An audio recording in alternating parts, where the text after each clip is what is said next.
neraka. Dan ingat bahwa sungguhnya di antara syiyamur Rasul sallallahu alaihi wasallam min syimatihi fi Ramadan annahu yukthiru qira'atul Quran. Hadha mimma lam yakhtalif al-muhaddithun wal ulama. Semua ulama tidak ada yang khilaf bahwa sungguhnya Rasul sallallahu alaihi wasallam memperbanyak baca Al-Quran di bulan suci Ramadan. Itu sudah pasti kita akan mendapatkan malam Lailatul Qadar. Dan ketika kita mendapatkan malam Lailatul Qadar 15 kali dalam umur kita, itu sudah melebihi amalan-amalan umat terdahulu sallallahu alaihi wa alihi wasallam.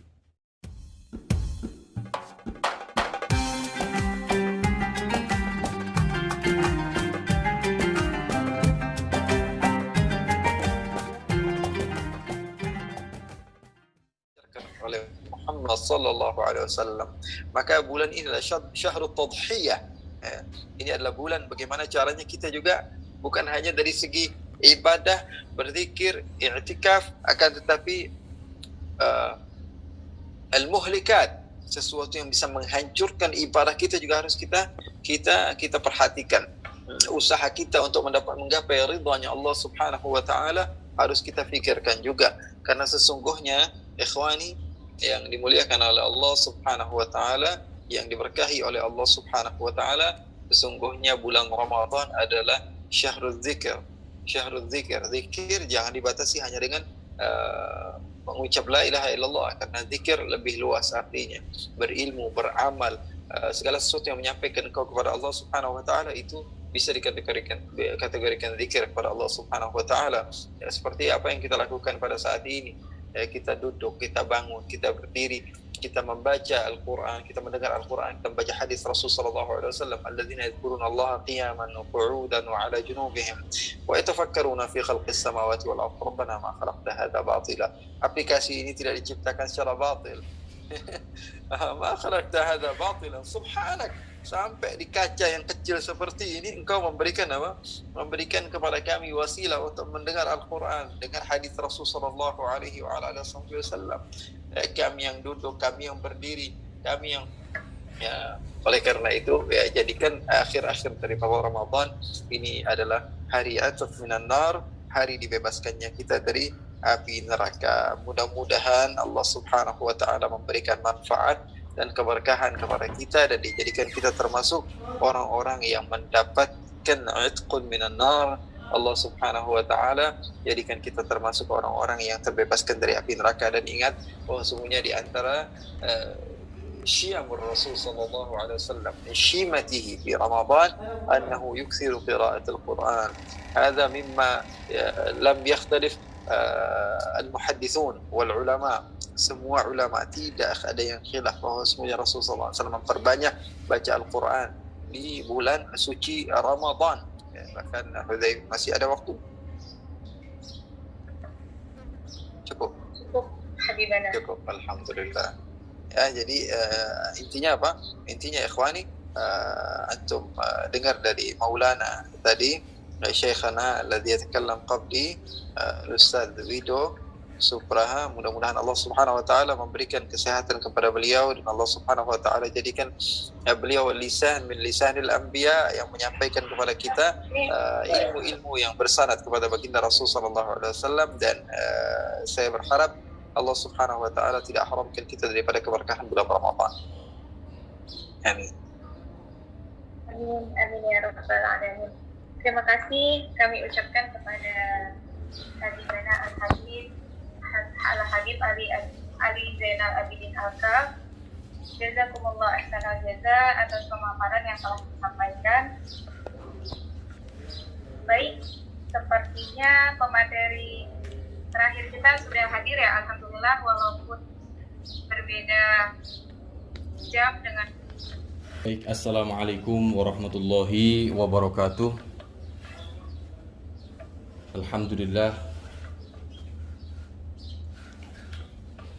Alhamdulillah wassalatu wassalamu ala Rasulillah.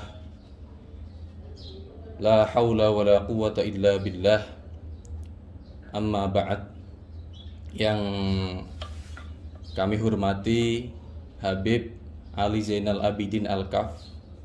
Beliau ini salah satu idola saya. Kalau mbak-mbak perempuan-perempuan zaman sekarang mengidolakan opa-opa dari Korea, tapi saya mengidolakan Habib Ali Zainal Abidin Al-Kaf. Kemudian yang terhormat kepada Dr. Wipo Supraha, beliau dari MUI, dan kepada panitia yang menyelenggarakan webinar pada hari ini. Baik, untuk bagian saya ini ingin bercerita tentang 10 hari terakhir Ramadan yang ada di Kota Tarim. Baik, selanjutnya saya ingin berbicara sedikit tentang bulan Ramadan, khususnya yaitu tentang Lailatul Qadar. Tadi sudah dijelaskan panjang lebar oleh Dr. Wipo Supraha. Mungkin itu juga sudah cukup, tapi saya tadi terlambat untuk datang karena di sini berbeda jamnya, lebih terlambat 4 jam daripada di Indonesia, sehingga tadi sholat Jumat dulu baru ikut menyaksikan, ikut menyimak tadi.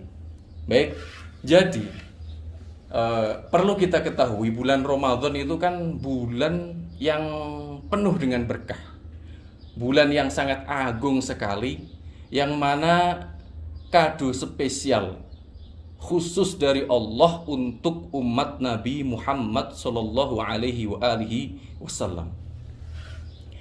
Kenapa? Karena pada umat-umat terdahulu, pada zaman sebelum Nabi Muhammad, mereka diberikan umur yang sangat panjang sekali. Saya beri contoh umatnya Nabi Nuh. Umatnya Nabi Nuh itu sampai 950 tahun dikisahkan umurnya. Mereka memiliki kesempatan untuk beribadah sampai 950 tahun lamanya. Sedangkan umat Nabi Muhammad sekarang paling mentok biasanya rata-rata 80 tahun. 60 sampai 80 tahun.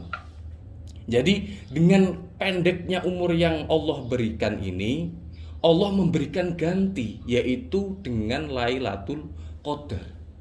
Kenapa? Allah mengatakan Lailatul Qadar ini khairun min alfi syahr, lebih mulia daripada 1000 bulan. 1000 bulan itu kalau dihitung ada 83 tahun lebih 4 bulan. Jadi hitung-hitungannya kok bisa diberikan hadiah kepada umat Nabi Muhammad sallallahu alaihi wasallam Lailatul Qadar sebagai ganti apa yang tidak didapatkan seperti umat-umat terdahulu. Hitungannya gampang sekali. Seumpama kita selama 15 tahun mendapatkan Lailatul Qadar berturut-turut, padahal umur kita biasanya dari akil balik 15 tahun lah, atau sebelum 15 tahun bagi yang sudah ihtilam dan lain sebagainya. Ketika sudah 15 tahun sampai 60 tahun misalkan, atau kita ambil akhir saja, 15 tahun terakhir saja. 15 tahun terakhir seumpama orang ini mendapatkan Lailatul Qadar setiap tahunnya, itu berarti sama halnya seperti beramal selama 1250 tahun. Kalah umatnya Nabi Nuh. Ini khususiyah yang diberikan Allah Subhanahu wa taala kepada umat Nabi Muhammad SAW dengan umur yang pendek tetapi memiliki irtinamul fursa, memiliki kesempatan untuk beramal yang sama dengan umat-umat terdahulu, bahkan lebih banyak pahalanya untuk umat Nabi Muhammad SAW. Tapi kan mendapatkan Lailatul Qadar itu sulit. Ini yang jadi pertanyaan. Mendapatkan Lailatul Qadar itu sulit.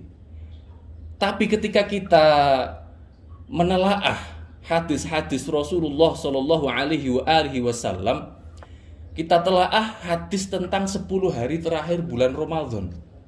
Itu semuanya mengerucut pada untuk mendapatkan Lailatul Qadar.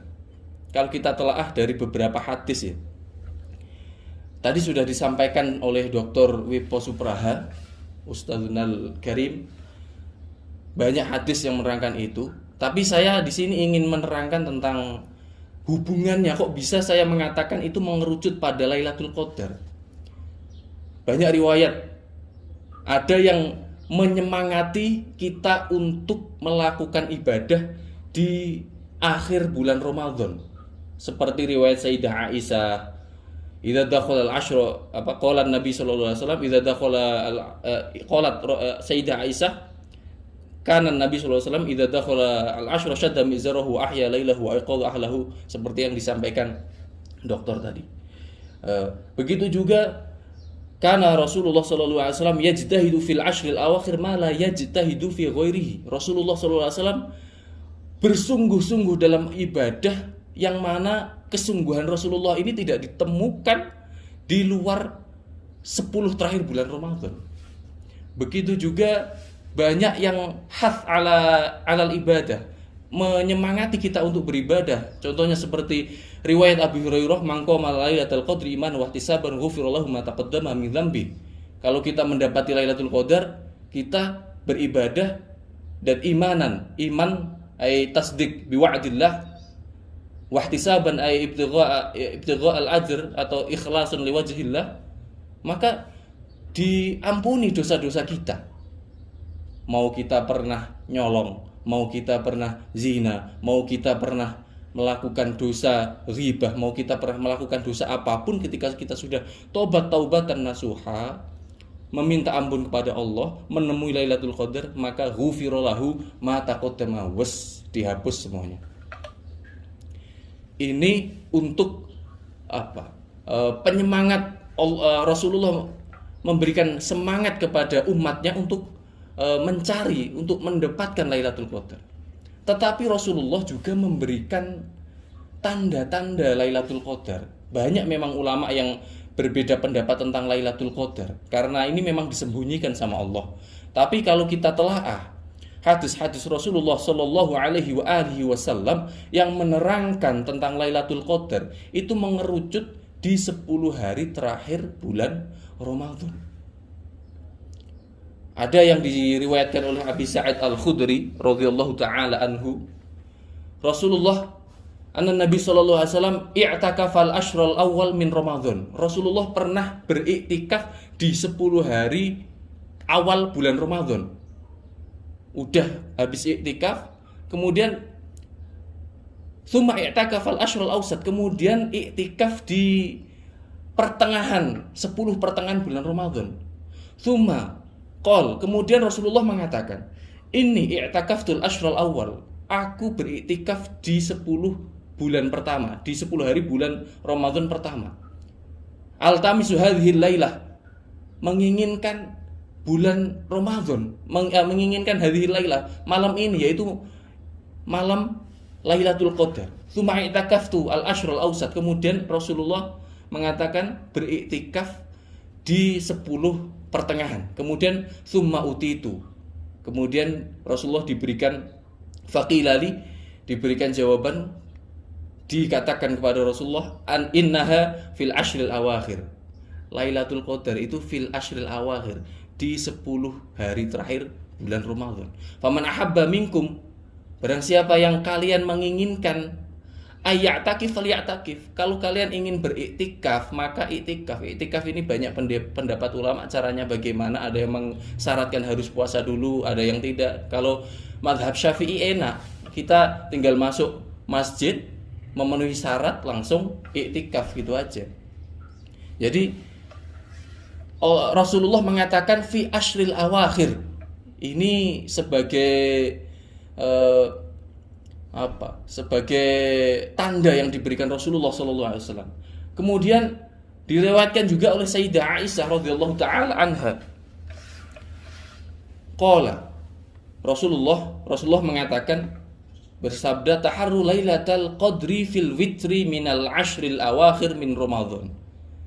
Yaitu carilah Lailatul Qadar, malam Lailatul Qadar itu fil witri, di dalam bilangan ganjil, min ashril awakhir min Ramadan, dalam malam-malam ganjil 10 hari terakhir bulan Ramadan. Jadi hadis pertama tadi mengatakan umum, yaitu di 10 hari terakhir bulan Ramadan.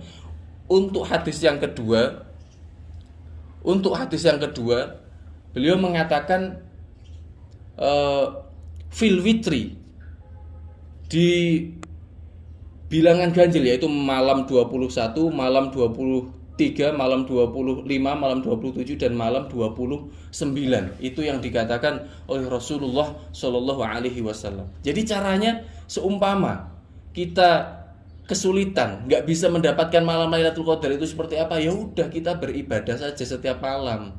Kalau kita beribadah setiap malam, itu sudah pasti kita akan mendapatkan malam Lailatul Qadar. Dan ketika kita mendapatkan malam Lailatul Qadar 15 kali dalam umur kita, itu sudah melebihi amalan-amalan umat terdahulu sallallahu alaihi wa alihi wasallam.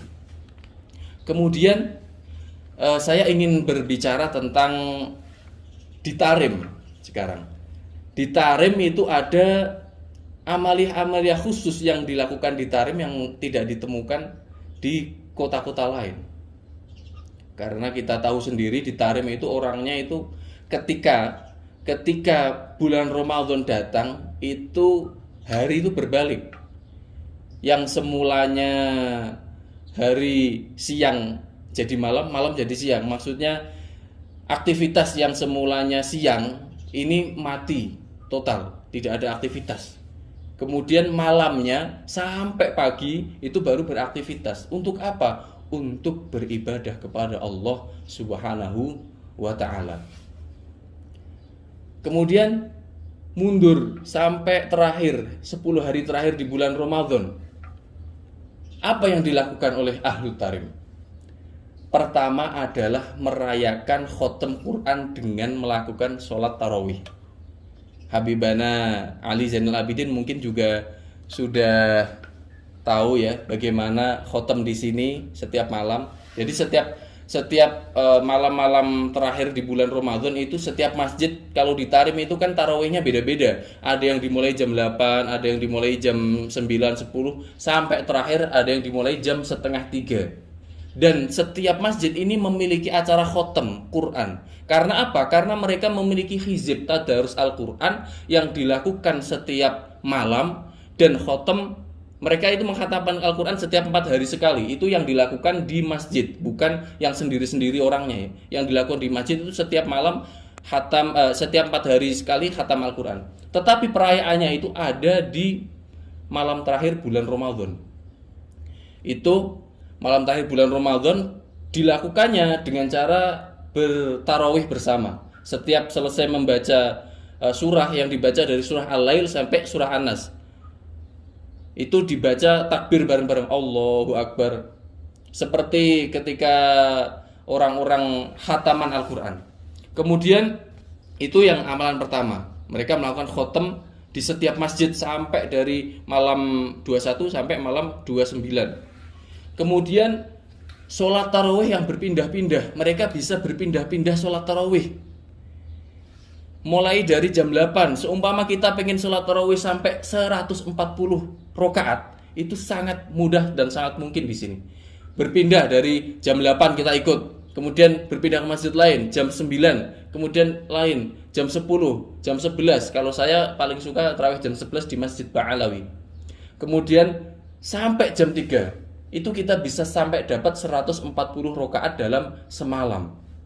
Itu bayangkan kalau kita mendapatkan Lailatul Qadar dan kita sholat 140 rakaat dalam semalam. Berapa lipat itu? Kemudian yang selanjutnya, yang ketiga ada iktikaf di masjid. Ini hadis Rasulullah memang sudah jelas, tetapi di Indonesia ini kurang diamalkan karena malam hari pada istirahat. Tetapi di sini orang-orang di 10 hari terakhir bulan Ramadan khususnya pada datang ke masjid iktikaf. Iktikaf, kalau kalian seumpama ziarah ke Tarim, kemudian malam-malam 10 hari terakhir bulan Ramadan membuka pintu salah satu masjid di Tarim, kalian akan mendapatkan orang lagi baca Al-Quran, orang lagi zikir, karena mereka lagi beriktikaf. Seperti itu. Kemudian yang keempat, yang terakhir, ini biasanya Ahlu Tarim dan sekitarnya itu melakukan sholat qadha. Ini memang ada perbedaan pendapat yang sangat kuat, ada yang membolehkan dan ada yang tidak. Tapi Ahlu Tarim melakukan sholat qadha Jumat terakhir di bulan Ramadan. Ini biasanya dilakukan di Masjid Inat, masjidnya Al-Habib Abu Bakar Al-Habib, dilakukan di Masjid Syekh Abu Bakar bin Salim, 20 menit dari kota Tarim. Itu hari ini bertepatan dengan hari ini, saya nggak ikut. Hari ini orang-orang pada berangkat ke Masjid Inat mengikuti sholat Jumat. Setelah sholat Jumat langsung qadha sholat zuhur, asar, maghrib, isya dan subuh, empat sholat. Setelah sholat Jumat dengan diimami oleh salah satu imam mereka yang ada di sana. Jadi itulah amalan-amalan, di antara amalan-amalan Ahlu Tarim yang dilakukan di sini ada 4, dan saya kira itu sudah cukup. Saya mohon maaf, semoga ini bisa bermanfaat, memberikan gambaran tentang Kota Tarim kepada antum semuanya, dan mohon maaf kepada Dr. Wipo Supraha dan kepada Habib Ali Zainal Abidin Al-Kaf. Mungkin saya sudah lancang karena terlalu muda kalau dibanding beliau-beliau. Habib Ali Zainal Abidin ini juga dari Universitas Al-Ahqaf, Masya Allah. Makanya saya mengidolakan beliau ini karena memang satu alma mater, dan beliau sudah masyhur kemana-mana dakwahnya, Masya Allah. Semoga beliau berdua dipanjangkan umurnya oleh Allah Subhanahu wa Ta'ala, diberikan kesehatan dan diberikan kepada umat untuk bisa mengambil manfaat kepada beliau berdua. Terima kasih, saya kembalikan ke moderator. Wassalamualaikum warahmatullahi wabarakatuh.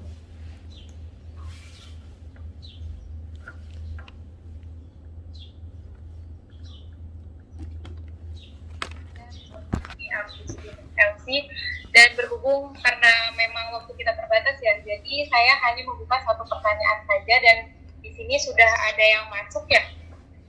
Saya akan memilih satu, namun ada juga yang ternyata memang mengirimkan secara pribadi kepada saya, namun mohon maaf karena memang waktu kita terbatas. Saya akan membacakan mungkin dari Rida Rosida ya. Assalamualaikum warahmatullahi wabarakatuh. Mohon tips dan arahannya untuk para wanita muslimah agar bisa mendapatkan keutamaan 10 hari terakhir di bulan Ramadan dan mendapatkan Lailatul Qadar, namun ternyata mendapati dirinya tidak bisa bersaum atau tidak bisa berpuasa karena memang ada uzur, yaitu haid atau nifas. Terima kasih. Mungkin bisa di